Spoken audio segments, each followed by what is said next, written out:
솔직히 제가 고백하면 저는 그 종교학계에서 전개되고 있는 종교윤리학 담론에 대해서는 무지한 편입니다. 제가 알고 있는 것은 기독교 윤리학 담론뿐이 없기 때문에 그냥 이런 제 한계 때문에 스위스 기독교 사회윤리학자인 아르투어 리히라는 사람이 있는데 이 사람의 논의에 좀 기대어서 오늘의 그 강연 주제에 대해서 제가 좀 부분적으로나마 좀 답변해 보고 싶습니다.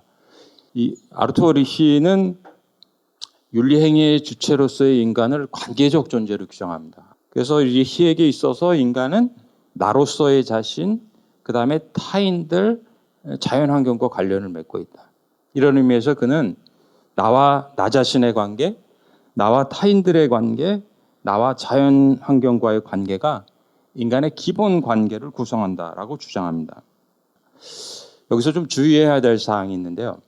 인간이 자기 자신과 관계를 맺고 타인들과 관계를 맺고 환경세계와 어떤 관계를 맺는데 직접적인 관계를 맺을 뿐만 아니라 사회제도를 매개로 해서 이런 자신, 타인, 환경세계와 간접적인 관계를 맺기도 한다는 사실입니다. 그런데 인간의 기본 관계가 직접적인 형태를 띠는가 아니면 간접적인 형태를 띠는가에 따라서 그 기본 관계를 책임적으로 형성하려는 윤리는 개인윤리와 사회윤리로 분화됩니다. 직접적인 형태의 기본 관계를 책임적으로 구성하려고 하는 윤리를 개인윤리라고 한다면 간접적인 형태의 기본 관계를 책임적으로 형성하려는 윤리는 사회윤리라고 할 수 있습니다. 자, 이렇게 보면 사회윤리와 개인윤리를 가르는 결정적인 기준은 사회제도를 고려하고 있느냐, 고려하지 않고 있느냐에 달려있다. 이렇게 보시면 될 것 같습니다. 종교윤리도 마찬가지입니다. 종교윤리가 종교 개인윤리와 종교 사회윤리로 구분되는 것도 사회제도에 대한 고려 여부에 달려 있습니다. 종교 개인윤리는 종교적 믿음을 통해서 인간의 직접적인 기본관계의 책임적 형성을 추구하는 윤리를 의미합니다. 반면 종교 사회윤리는 이런 행위들과는 거리가 있겠죠. 그것은 종교적인 믿음을 통해서 사회제도가 매개된 인간의 간접적인 기본관계를 인간적으로 구성하는 것을 목표로 합니다. 다시 말해서 종교사회윤리는 종교적 믿음을 통해서 종교의 간접적인 기본관계를 책임적으로 구성하기 위해 사회제도를 개혁하는 것을 그 목표로 삼는 것이다. 이렇게 정리하시면 될 것 같습니다. 그런데 여기서 뭐 이렇게 의문을 제기하실 분들도 있을 것 같습니다. 과연 사회제도가 개혁될 수 있는 것이냐? 이런 질문을 던지실 분들도 있을 텐데요. 어떤 이들은 사회제도를 개혁하고 인간화하는 것이 실현될 수 없는 이상적 목표에 불과하다라고 그렇게 주장하는 사람도 있습니다. 이런 냉소적 주장의 측면에서 우리는 사회 형성에 관한 행동이론적 설명 방식을 조금 이해할 필요가 있다고 생각합니다. 행동이론에 따르면 사회는 인간 행위의 산물입니다. 사회를 이루고 있는 사회제도 역시 인간의 행위에 의해서 형성됩니다.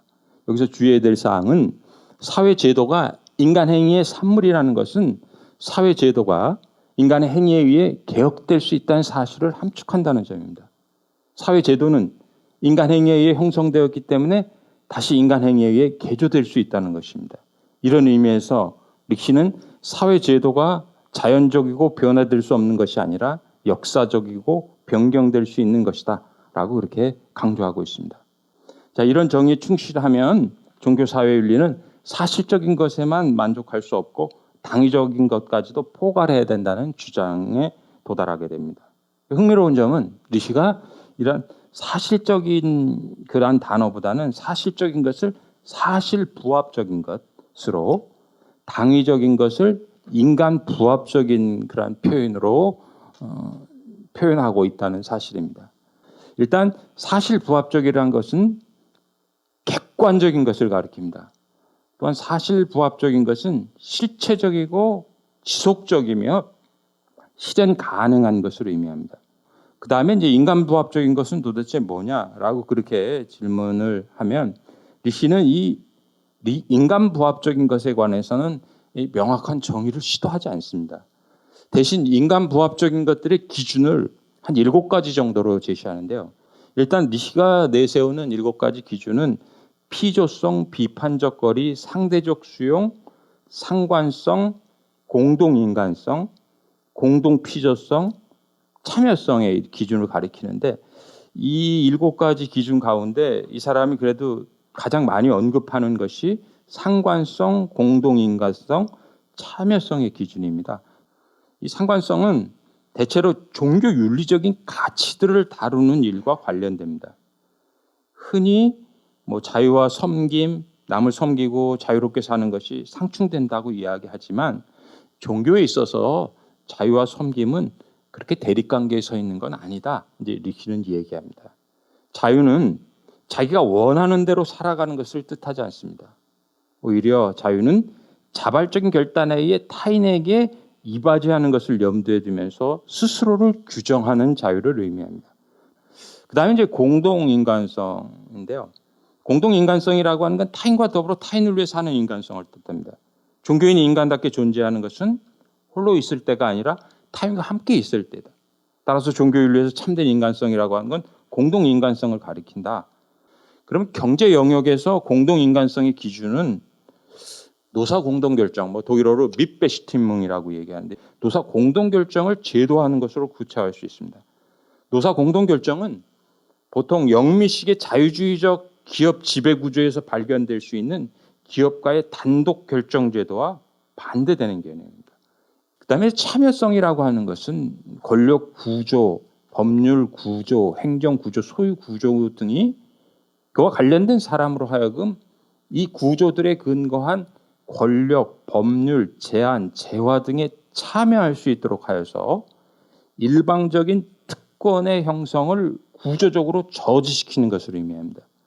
그렇다면 리시의 종교사회윤리에서 사실부합적인 것과 인간부합적인 것 사이에 어떤 관계가 있을까? 이런 것들을 한번 질문해 볼 수 있는데요. 사실부합적인 것은 윤리와 직접적으로 관련이 없지만 사실부합적인 것에 따르는 것은 윤리적 책임의 영역에 속합니다. 다시 말해서 사실부합적인 것은 윤리와 직접적인 관계를 맺고 있지는 않지만 인간부합적인 것에 대한 책무로서의 윤리가 원하는 것에 상응한다고 할 수 있습니다. 이런 측면에서 리시는 종교사회윤리적 판단의 중거점을 하나 도출해내고 있는데요. 이는 다음과 같이 정식화될 수 있습니다. 사실 부합적이지 않은 것은 실제로 인간부합적인 것일 수 없고 인간부합적인 것 대립되는 것은 실제로 사실부합적인 것일 수 없다. 그래서 사실적인 것과 이 당위적인 것들을 계속 이렇게 결합시키려고 노력하고 있습니다.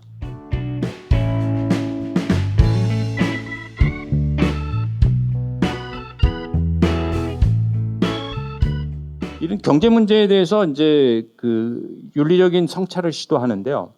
이때 이런 성찰 과정에서 리시가 무엇보다도 관심하는 것은 경제 체제입니다. 여러분들 잘 아시다시피 경제 체제는 크게 2가지 유형이 있습니다. 첫 번째는 중앙관리 경제 체제고요. 2번째는 시장 경제 체제입니다.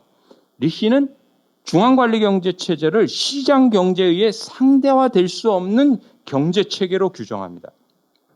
그럼 중앙관리 경제 체제가 상대화될 수 없다는 것은 그것이 현실 사회에서 부분적으로 개혁될 수 없다는 겁니다. 부분적으로 개혁될 수 없고 전체적으로 변혁될 수 있을 뿐이라는 사실을 함축합니다. 따라서 중앙집중적으로 계획되는 경제를 시장 경제에 근거해서 개혁하려고 하는 모든 시도, 그것이 아무리 진지한 시도라 할지라도 실패할 수밖에 없는 것이다. 이런 의미에서 리시는 다음과 같은 명제를 내세웁니다. 사실부합적인 관점에서 볼 때 시장의 근거에서 중앙관리 경제 체제를 수정하는 것은 사실상 배제될 수밖에 없는 가능성이다. 이렇게 주장하고 있습니다. 자, 그렇다면 사실부합적인 관점에서 볼 때 계획의 근거에서 시장 경제를 수정하는 길은 어떠할까? 리시에 따르면 시장의 근거에서 계획 경제를 수정하는 것이 모순을 드러낸 것과는 달리 계획의 근거에서 시장 경제를 수정하는 것은 모순적이지 않다고 얘기합니다.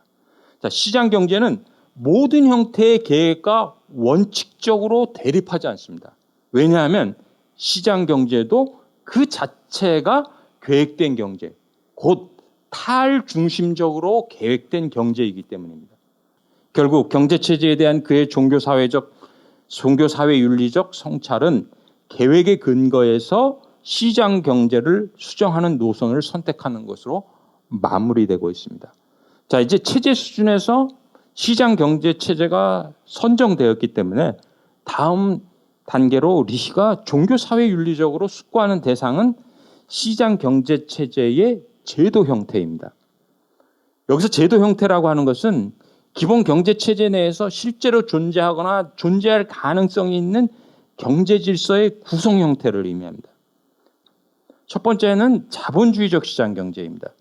어떻게 보면 미국식의 시장 경제 모델로 보시면 될 것 같습니다. 두 번째는 이제 사회적 시장 경제인데요. 독일식 시장 경제 모델이라고 할 수 있습니다. 이것은 1945년 이후 독일에서 단계적으로 실시된 것으로 시장에서의 자유라는 원리와 사회적 조정이라는 원리를 결합시키고자 하는 시장 경제 체제의 한 제도 형태입니다. 이런 사회적 시장 경제에서 시장 경제는 목적이 될 수 없고 단지 수단이 될 뿐입니다. 사회적 시장 경제의 목표는 두 가지로 요약할 수 있는데요.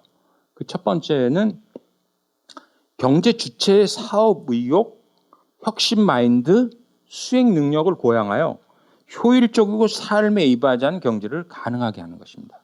다른 하나는 취득하게 될 사회적 생산물을 공정하게 분배하는 것입니다.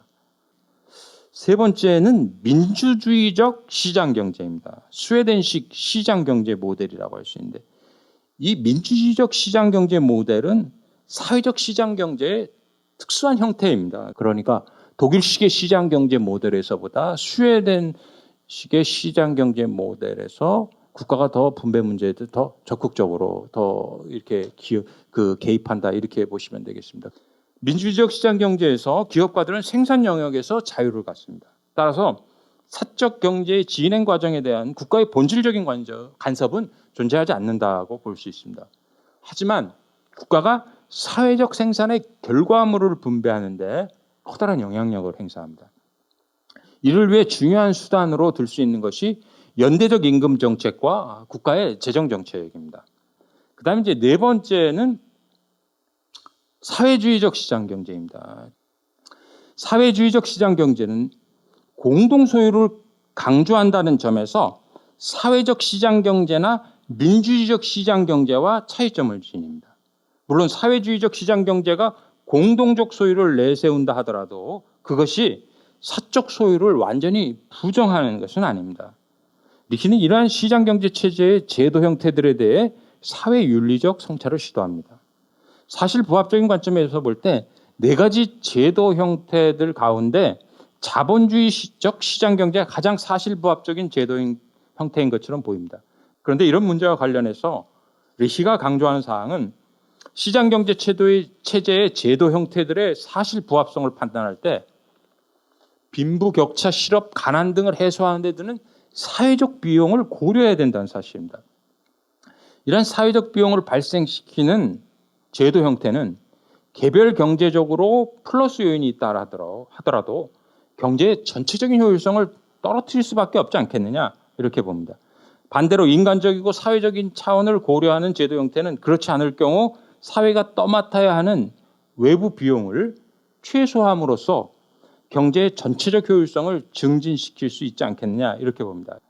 한편 리히에 따르면 인간 부합적인 관점에서 자본주의적 시장 경제는 수용될 수 없다라고 얘기합니다. 왜냐하면 이 자본주의적 시장 경제는 인간 부합적인 것의 기준인 참여성, 공동인간성, 상관성을 충족시키지 못하기 때문에 그렇습니다. 리히는 인간 부합적인 관점에서 사회적 시장 경제에 대해서 평가하는데요.